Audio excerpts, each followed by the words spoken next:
If you look behind me at this wall, this is where that woman's car crashed through. You can see it has since been repaired. It rolled down that embankment, and it took fire crews quite a while to haul it up. You can see it there. The bulk of the products in the store are for computers, things like keyboards or a mouse. But if you look over on this wall, you'll also see cell phone products, like iPhone chargers. Police did finally get their answers after years of searching for them, but they didn't get those answers quick enough. I also want to show you something you can't see unless you take a very close look. Look behind me at these orange paint marks.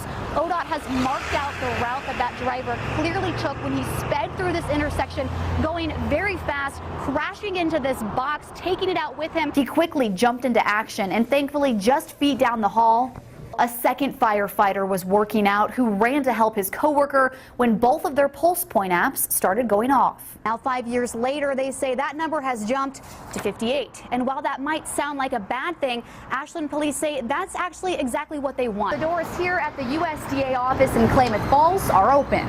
But if you do plan on stopping by in the next few days, you won't see too many workers here, and there's only a few things they can help you with.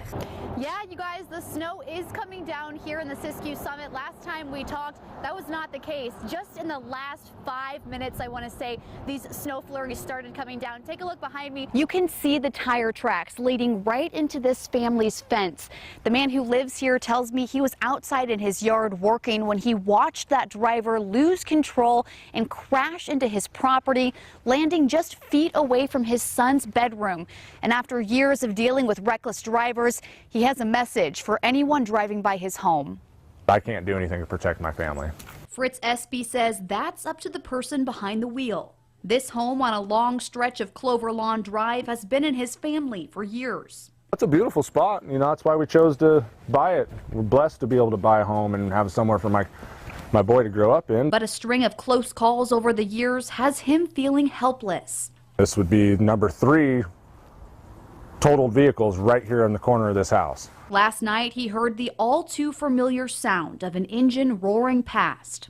Seconds later, he found himself trying to help the people trapped inside. Me and several other people had to drag them both out the passenger side.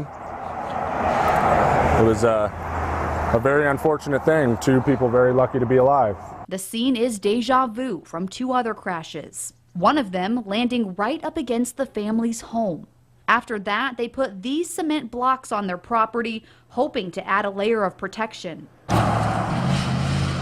long, flat stretch of road is unmarked for speed, leaving Espy feeling frustrated. He says he sees countless drivers going 65 and 70 miles per hour. He says the only thing he can do is hope their common sense kicks in. And if it doesn't, he's already making plans to add plenty of space between them and his loved ones. I want the driveway to go across this creek, and our house would be another 150 feet off the road, and I'd turn this into a shop. And then if somebody wants to drive through it, go ahead. In Grants Pass, Emma Balkenbush, NewsWatch 12. For John Larson, this studio means so much more than just beautiful hardwood floors and yoga mats. It's his escape from reality. He says not having to give up a hobby he loves just because he's furloughed means the world to him. Inhaling, floating the arms up.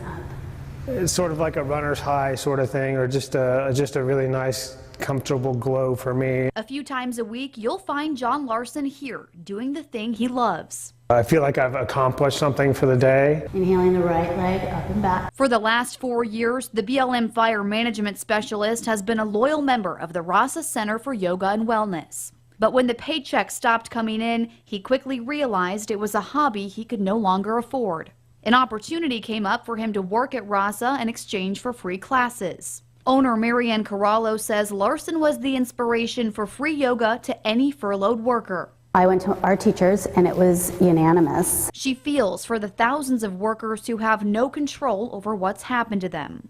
We thought, well, this is something that we do have control over. Since posting on social media, a handful of workers have stopped in. Larson says he loves watching others experience something he's so passionate about.